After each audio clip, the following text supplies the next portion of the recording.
This is KB and welcome to my solo adventure where I do whatever my heart desires, and today we are going to be building a sugarcane farm because having the sugarcane going around this lake is pretty ugly, so we need to get rid of that.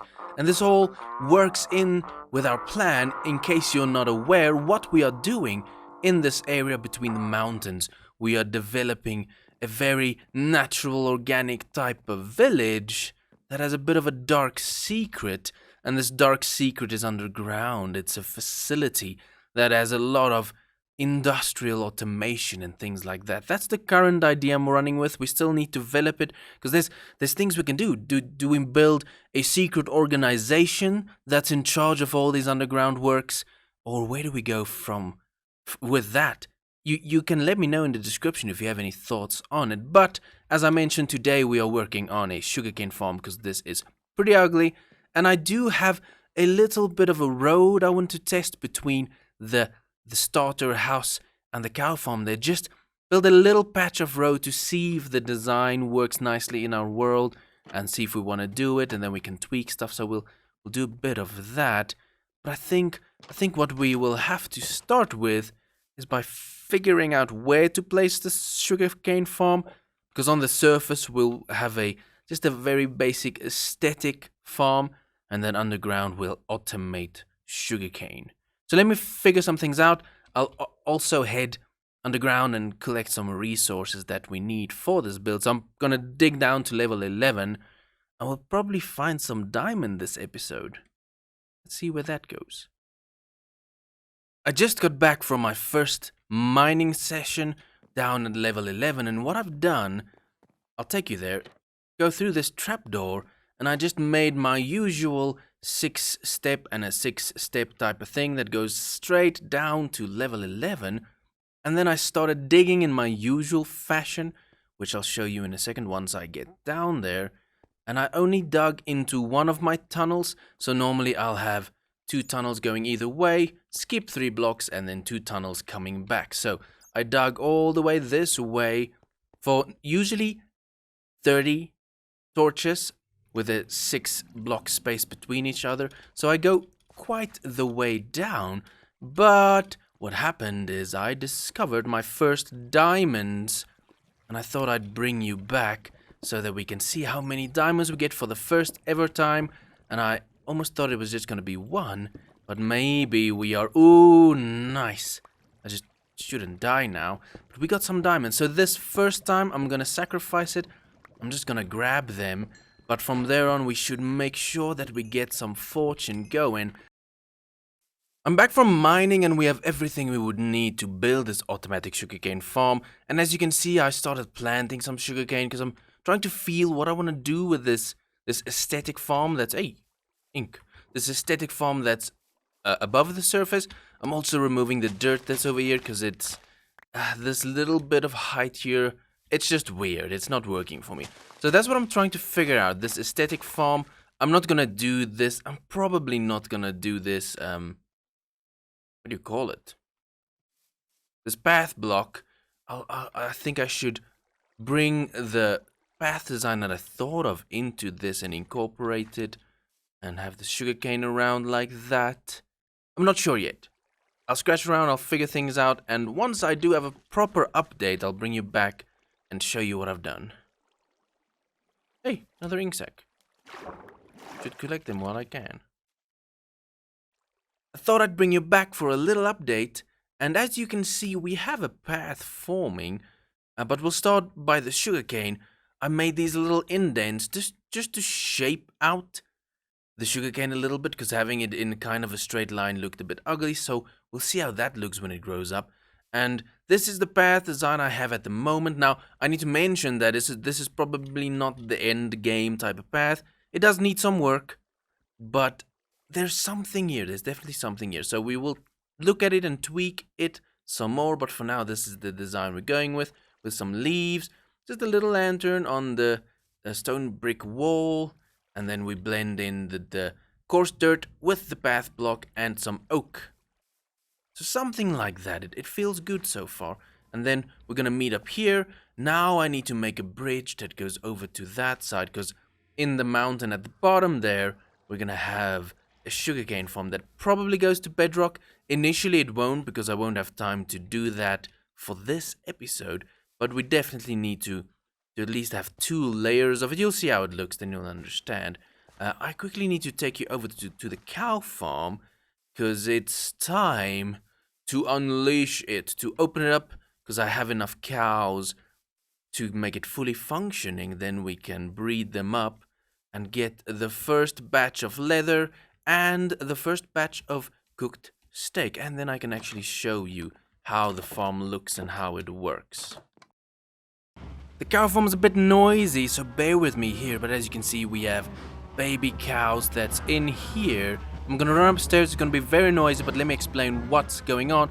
We have a bunch of cows at the top, we breed them, they go into our water system and end up here, so now we just need to wait for them to grow up, then we will get cooked steak and leather, but I'll show you upstairs, so bear with the noise. I'll probably edit the sound down.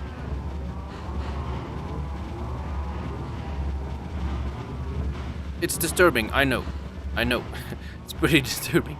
But that is the cow farm. Now I'm gonna go ahead and dig down and clean space where we need it for the automatic sugarcane farm, because we actually need to get to building. I will have a link or a timestamp at the start of the episode, so in case people don't want to watch through the episode, just here for the little, probably super basic tutorial type of video clips that's coming now.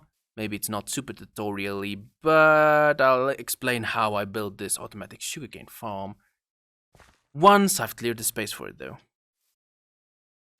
The time has finally come to build this automatic sugarcane farm, and I went ahead and I dug down to the level that I need to dig down right now, because we're going to build 2 layers of this sugarcane farm. As you can see, I cleared the space, and I have my little blueprint in place here at the bottom. We're going to build on top of that. I built this so that we can expand it down to bedrock at some point. Don't have the technology to do that now, but we will get to that. So what will happen here is we're going to have a chamber on this side and a chamber on that side, and we're going to have 2 levels to it for now.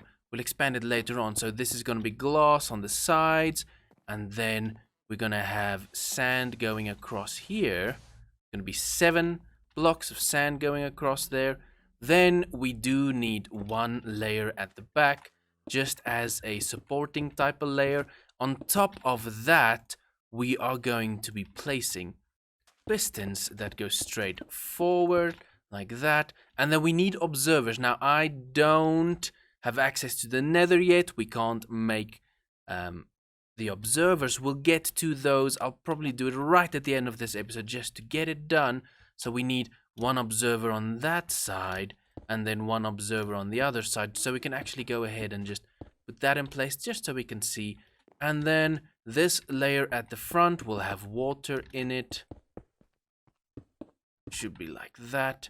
This will have water in it that will collect at the center, so I'll get more water for that, and then we'll just have sugarcane running along like this. So now all that is left is to cover things up. I'm just going to give you this sample, then I'll do the rest off camera. This is basically how it would work. So we have sand with the sugarcane on top of it. Then you have 1 block at the back. You place a row of pistons. Have 2 observers on the sides, because the sugarcane will be detected by that, and that will fire and slice off all of the sugarcane. But it does mean that we do need to go ahead at the back here and add some redstone in. So all we'll do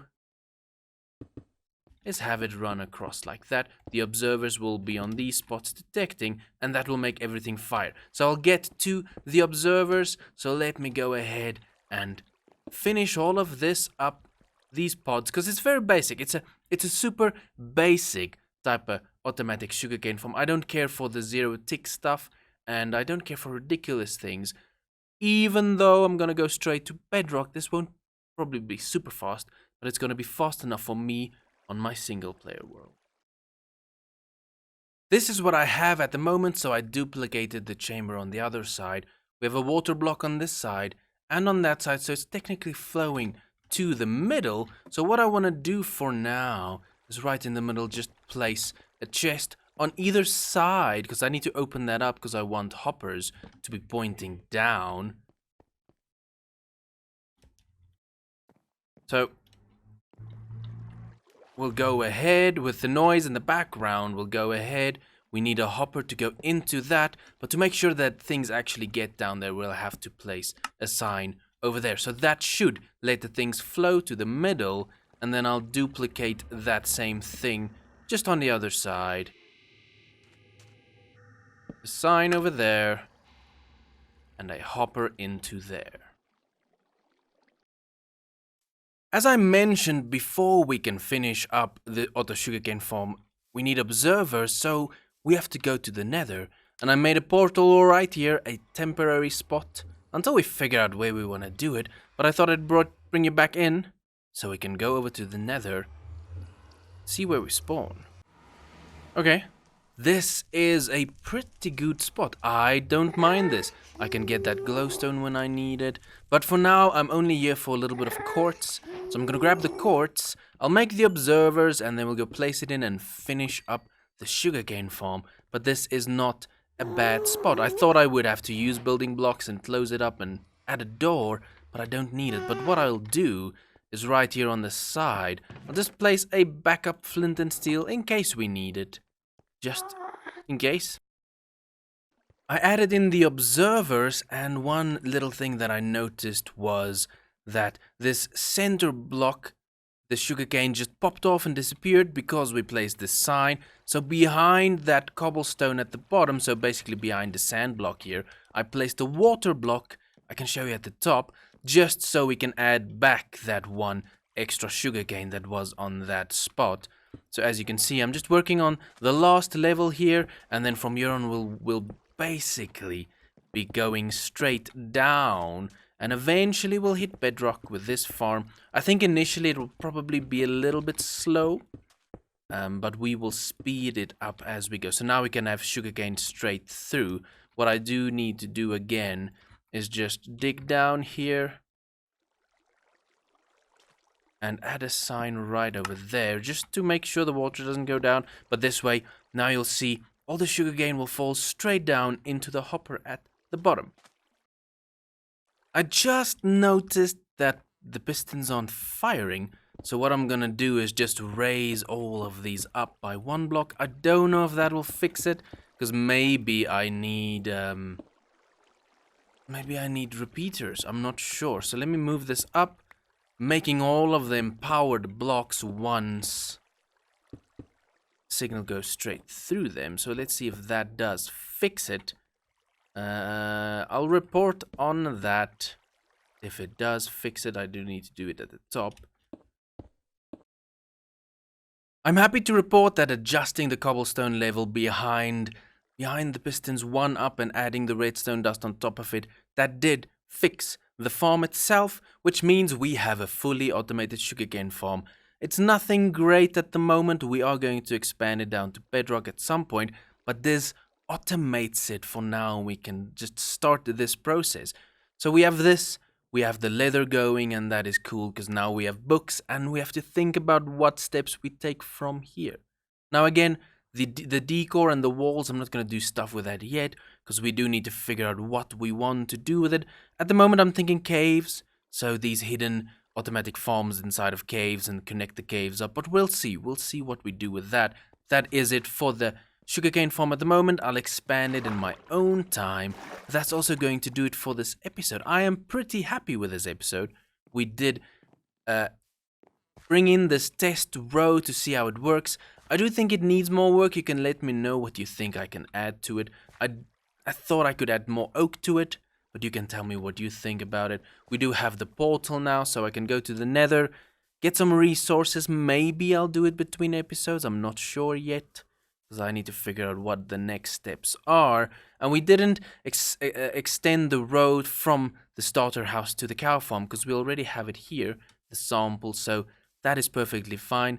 I do think we'll take that around the whole pond at some point. We'll work on the pond itself as well, But this village is truly coming along, and it's starting to look good. So I'm pretty happy with the progression of things. There are some inspirations flowing, but we'll see what happens and when it happens. But I do think that is it for this episode. Yeah, let's see where things go. Thank you so much for watching, and I'll see you next time.